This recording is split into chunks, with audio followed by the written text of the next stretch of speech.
Good morning guys, आप सब कैसे हैं? आई होप आप सब अच्छे होंगे। गाइज़ आज हम not for profit organisation chapter करने जा रहे हैं, जो कि 12th क्लास के लिए बहुत ही इम्पोर्टेंट है।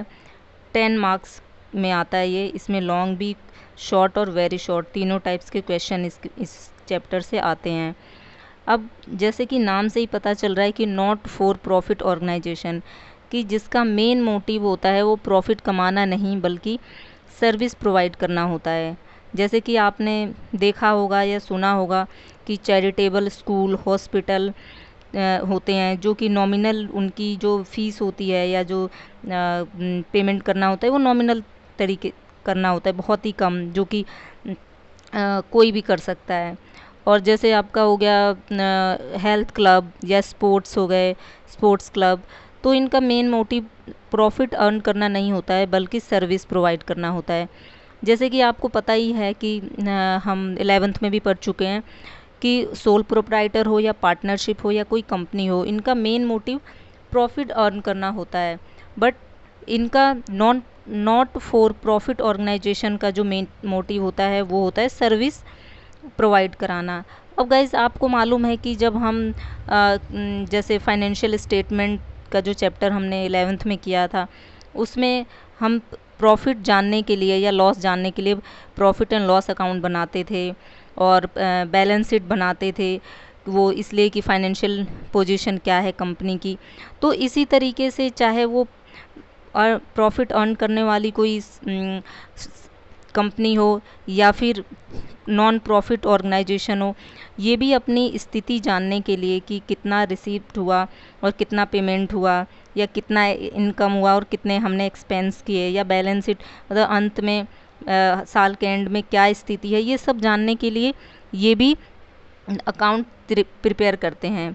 बस थोड़ा सा अंतर ये होता है कि जब हम प्रॉफिट एंड लॉस जब हम पिछले जो फाइनेंशियल स्टेटमेंट बनाते थे उसमें प्रॉफिट एंड लॉस बनाते हैं, और इसमें हम अलग तरीके से बनाते हैं, जैसे कि रिसिप्ट एंड पेमेंट, जो कि कैश बुक की तरह होता है। जैसे कैश बुक में कैश से रिलेटेड जो भी रिसिप्ट या पेमेंट होता है सिर्फ हम उसी की एंट्री करते हैं। तो ठीक इसी तरीके से रिसिप्ट एंड पेमेंट में कैश रिसिप्ट हुआ है, चाहे वो करंट ईयर से रिलेटेड हो या प्रीवियस ईयर से या नेक्स्ट ईयर से, वो सारी चीज़ें रिसिप्ट में लिखेंगे। या पेमेंट से जो भी प्रीवियस, करंट ईयर या फिर जो आपका नेक्स्ट ईयर से रिलेटेड है वो भी हम पेमेंट साइड लिखेंगे। इसके अलावा एक चीज़ और है जो कि कैपिटल रिसिप्ट, जो कभी कभी रिसिप्ट होती हैं, वो रिसिप्ट भी इसके रिसिप्ट के अंदर आता है, यानी रिसिप्ट एंड पेमेंट अकाउंट में।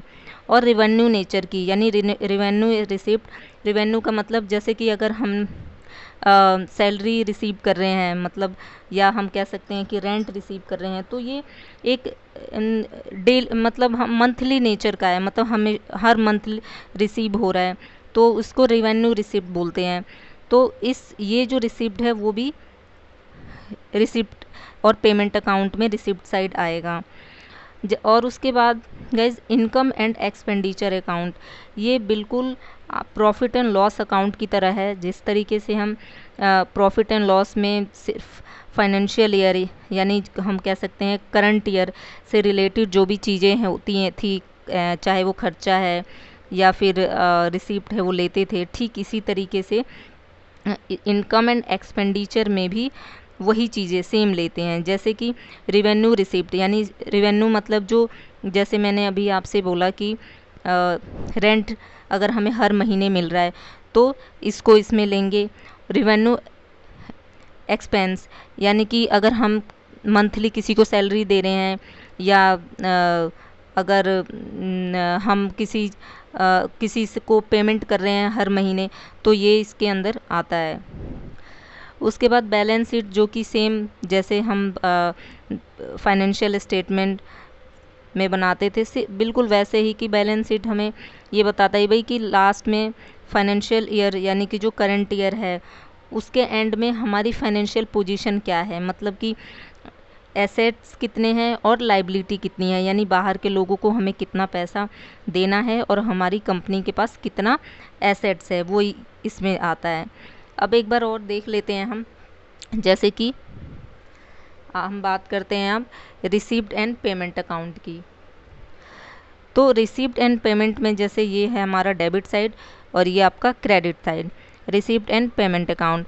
इसमें सिर्फ ओनली ये एक रियल अकाउंट है और इसमें केवल कैश आइटम लिखी जाती हैं, मतलब इसमें डेप्रिसिएशन या फिर आपका नॉन कैश से रिलेटेड जो भी आइटम है वो इसके अंदर नहीं आते हैं। अब ये जैसे कि मैंने बताया रियल अकाउंट है, रियल अकाउंट का जो रूल होता है कि income the receiver and income the receiver, यानी जो भी इनकम है वो आपकी आएगी डेबिट साइड और जो भी पेमेंट है वो क्रेडिट साइड। जैसे कि रियल अकाउंट का क्या रूल है कि debit what comes in and credit what goes out, जो आया उसको डेबिट और जो पेमेंट किया उसको क्रेडिट। और जैसे कि एक बार और मैं आपको बताती हूँ कि इसको और ध्यान रखना है कि इसमें कैश से रिलेटेड आइटम्स आएंगे। बेशक कैश जो है वो करंट ईयर का हो, प्रीवियस का हो या नेक्स्ट ईयर से रिलेटेड हो, पर इसमें कैश से ही रिलेटेड चाहे वो पेमेंट है या रिसिप्ट है वो चीज़ आएंगी। आपको ये दोनों चीज़ें ध्यान में रखनी है। उसके बाद बात करते हैं इनकम एंड एक्सपेंडिचर अकाउंट का।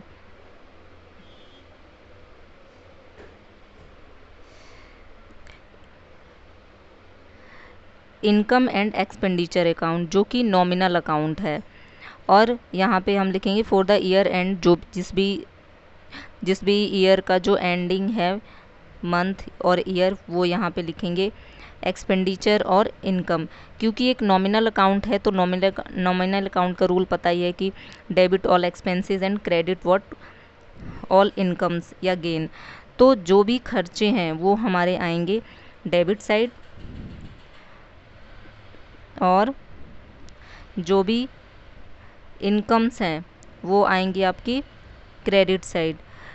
और इसमें एक चीज़ और ध्यान में रखनी है कि इसमें सिर्फ करंट ईयर से रिलेटेड जो भी एक्सपेंस है वो इसमें आएगा डेबिट साइड, और करंट ईयर से रिलेटेड जो भी हमारी इनकम्स हैं सिर्फ उसी इनकम को इनकम एंड एक्सपेंडिचर अकाउंट में लेंगे।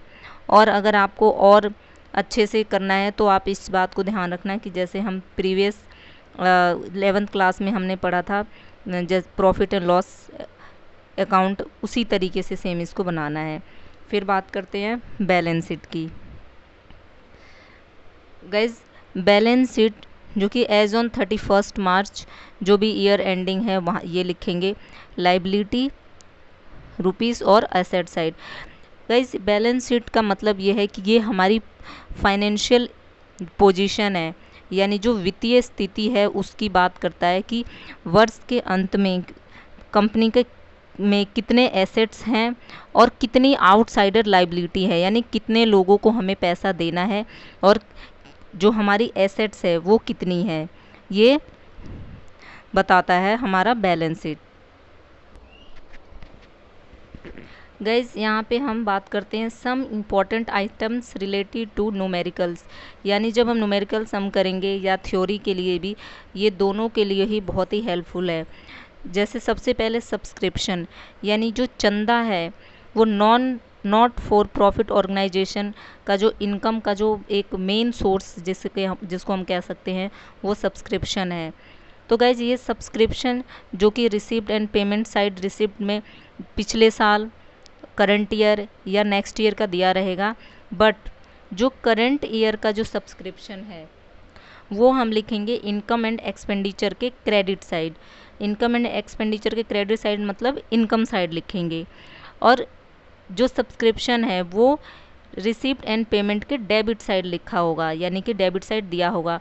और गाइज आपको अगर रिसिप्ट एंड पेमेंट अकाउंट दिया होगा तो आपको बनाना होगा इनकम एंड एक्सपेंडिचर अकाउंट, और अगर इनकम एंड एक्सपेंडिचर अकाउंट दिया होगा तो आपको रिसिप्ट एंड पेमेंट अकाउंट बनाना होगा। उसके बाद बात करते हैं लाइफ मेंबरशिप फीस।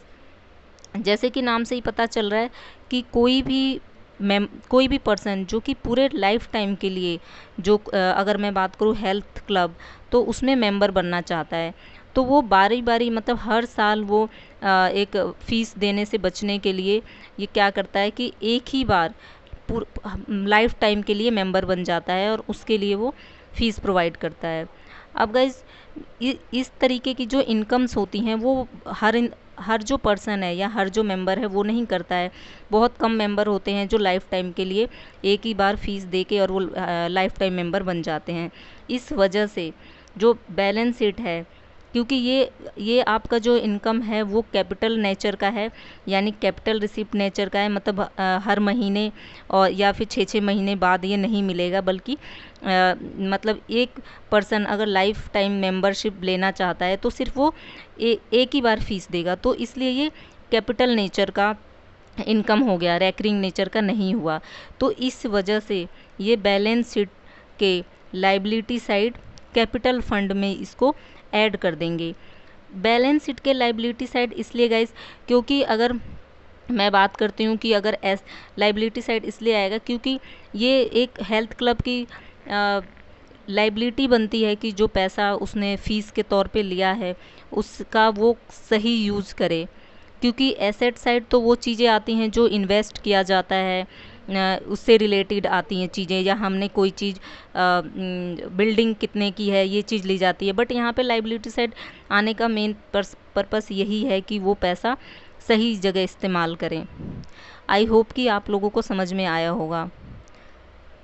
इसके बाद बात करते हैं इंडोमेंट फंड। ये गाइस किसी वसीयत यानी कि मैं कह सकती हूँ विल या किसी गिफ्ट के तौर पे रिसीप्ट होता है। जैसे मैं कह रही हूँ आपको कि जैसे विल, अगर कोई ये चाहता है कि उसकी पूरी प्रॉपर्टी है वो मैं हेल्थ क्लब या किसी भी जैसे आपका कोई चैरिटेबल हॉस्पिटल है मैं उसको देना चाहता हूँ, तो गाइस ये इस टाइप की जो इनकम है, इस टाइप का जो फंड है वो रेगुलर नेचर का नहीं है, यानी रैकरिंग या रेवेन्यू नेचर का नहीं है, बल्कि ये कैपिटल नेचर का है, कभी कभी रिसिप्ट होने वाला ये रुपए है। तो इस वजह से ये जाएगा आपका बैलेंस शीट के लाइबिलिटी साइड। और जैसे मैंने आपको बताया लाइबिलिटी साइड इसलिए क्योंकि ये एक लाइबिलिटी बनती है जो आपका चैरिटेबल हॉस्पिटल है कि सही जगह इस्तेमाल करें, इस वजह से ये लाइबिलिटी साइड आएगा। उसके बाद entrance fees. Guys entrance fees जो कि आपका कुछ लोगों का मानना ये है गाइज कि जो एंट्रेंस फीस है यानी कि जो एंटर करने का यानी एडमिशन फ़ीस, वो कुछ लोगों का मानना है कि ये कैपिटल नेचर का है, यानी कि हमेशा रिसिप्ट होने वाला नहीं है, क्योंकि एक मेंबर सिर्फ एक ही बार एंट्रेंस मतलब एंटर या एडमिशन करा सकता है। बट कुछ लोगों का मानना ये है कि अगर मान लीजिए कि एक मेंबर सिर्फ एक बार एडमिशन या एडमिशन कराता है, बट बहुत सारे अगर हेल्थ क्लब की बात करते हैं तो बहुत सारे मेंबर फीस देते हैं, सिर्फ एक ही पर्सन एक ही बार तो देता है बट बहुत सारे देते हैं। तो इसमें क्या होता है कि क्वेश्चन में आपको गिवन होगा, अगर उसमें गिवन हो कि ये कैपिटल नेचर का है, कैपिटल रिसीव्ड है, तो इसको आप तो गाइज़ अगर कुछ भी ना लिखा हो क्वेश्चन में तो हम इसको ये मानेंगे कि ये रेवेन्यू नेचर का, यहाँ पे ये कैपिटल नेचर का नहीं, यहाँ पे हम मानेंगे कि ये रेवेन्यू नेचर का प्रॉफिट है, मतलब इनकम है, और इस वजह से इसको इनकम एंड एक्सपेंडिचर के क्रेडिट साइड लिखेंगे, क्रेडिट साइड एंट्री करेंगे। और अगर लिखा हो कि ये कैपिटल रिसिप्ट है, क्योंकि मैंने अभी जैसे बताया कि कुछ लोगों का मानना है कि ये कैपिटल रिसिप्ट है और कुछ लोगों का मानना है ये रिवेन्यू रिसिप्ट है, तो अगर कुछ भी ना बोला हो तो हम रिवेन्यू मानेंगे, इसको रिवेन्यू नेचर का रिसिप्ट है। और अगर कैपिटल रिसिप्ट लिखा है तब तो हम कैपिटल रिसिप्ट यानी कैपिटल नेचर का मानकर हम इसको आपका बैलेंस शीट के लाइबिलिटी साइड शो करेंगे। बट अगर कुछ भी ना लिखा हो तो रिवेन्यू रिसिप्ट मानकर इनकम एंड एक्सपेंडिचर के क्रेडिट साइड शो करेंगे। उसके बाद बात करते हैं हम डोनेशन की।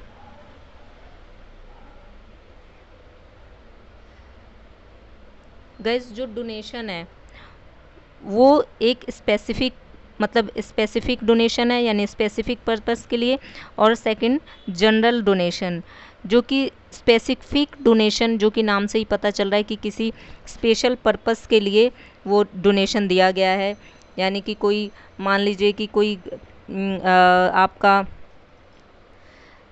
अगर स्पेसिफिक नाम है तो जैसे मैंने आपसे अभी कहा कि अगर मैं किसी ने डोनेशन इस पर्पज़ से दिया है कि इसके लिए सिर्फ बिल्डिंग बनानी है, तो वहाँ पे एक स्पेसिफाई आ गया कि उस पैसे का यानी उस फंड का यूज़ सिर्फ बिल्डिंग बनाने के पर्पज़ से ही किया जाएगा, किसी और पर्पज़ के लिए नहीं। और जनरल डोनेशन में कि किसी भी काम में उसको यूज़ किया जा सकता है।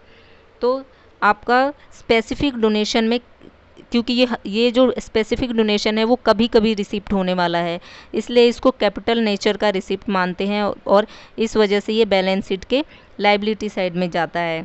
और जैसे कि आपको बताया कि जनरल डोनेशन, जो जनरल डोनेशन में दो चीज़ें आती हैं। एक तो बिग अमाउंट, अगर कोई बड़ा पैसा आया मतलब ज़्यादा अमाउंट जैसे 3 लाख 5 लाख 6 लाख, तो इसका मतलब है कि ये जो 3 लाख 5 लाख 6 लाख तो ये रोज़ रोज़ यानी हर मंथली तो रिसिप्ट नहीं होगा, ये कभी कभी रिसिप्ट होगा। इसलिए इसको आपको कैपिटल नेचर का मानकर इसलिए इसको बैलेंस शीट के लायबिलिटी साइड में शो करेंगे। और अगर स्मॉल अमाउंट रिसिप्ट हुआ तो स्मॉल अमाउंट रिसिप्ट में तो जैसे कि कुछ भी हो सकता है, 5,000 10,000 20,000, तो वो एक या कुछ भी, या मैं 500 600 या 6,000, तो ये रेगुलर नेचर का मानकर इसको इनकम एंड एक्सपेंडिचर के क्रेडिट साइड शो करेंगे। उसके बाद जैसे कि लिगेसी यानी इसको हम विल कहते हैं। अब आपको पता है कि जो वसीयत है या विल है वो हर महीने या रेगुलर तो रिसिप्ट होता नहीं है, तो इस वजह से इसको कैपिटल नेचर का कैपिटल रिसिप्ट मानकर बैलेंस शीट के लायबिलिटी साइड में शो करेंगे।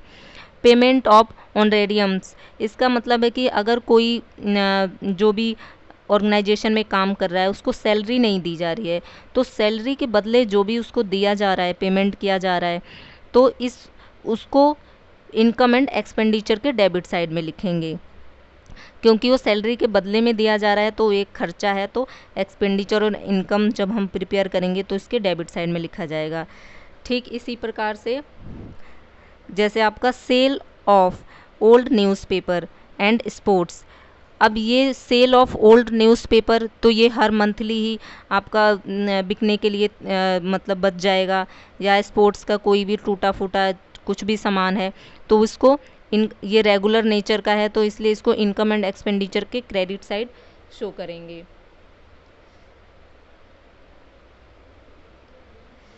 आई होप आपको समझ में आया होगा गाइज़। अगर आपको समझ में आया होगा तो प्लीज़ चैनल को सब्सक्राइब ज़रूर करें। Thank you.